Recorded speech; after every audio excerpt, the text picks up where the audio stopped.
2008 সালের 11 সেপ্টেম্বর লন্ডনের উদ্দেশ্যে স্ত্রী কন্যা নিয়ে দেশ ছেড়েছিলেন তারেক রহমান। লন্ডনে এয়ারপোর্টে ধারণ করা এক ভিডিওতে দেখা যায় হুইল চেয়ারে বসা তারেক রহমান, মাথায় ব্যান্ডেজ, মাথা ভালোভাবে উঠাতে পারছেন না। দেখেই বোঝা যাচ্ছে ভেঙে চুরে চৌচির হয়ে গেছেন তিনি।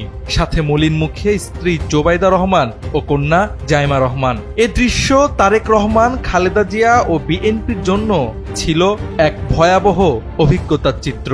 তারেক রহমানের দেশ ছাড়াটা সাধারণ কোনো ঘটনা ছিল না। সেনা সমর্থিত তত্ত্বাবধায়ক সরকারের হাতে গ্রেফতার হয়ে এক প্রকার দেশ ছাড়তে বাধ্য হয়েছিলেন তিনি। হুইল চেয়ারে পরিবারের সদস্যদেরকে সাথে নিয়ে ছাড়তে হয়েছিল ঢাকা। 17 বছর পর আজ দেশে ফিরলেন তারেক রহমান। বুক টান টান, হাস্যোজ্জ্বল মুখ, প্রতিটি ধাপ যেন দৃঢ়তার জানান দিচ্ছে। সাথে হাসি মুখে স্ত্রী কন্যাও। বিমানবন্দরে অভ্যর্থনায় দলের শীর্ষ নেতৃবৃন্দ।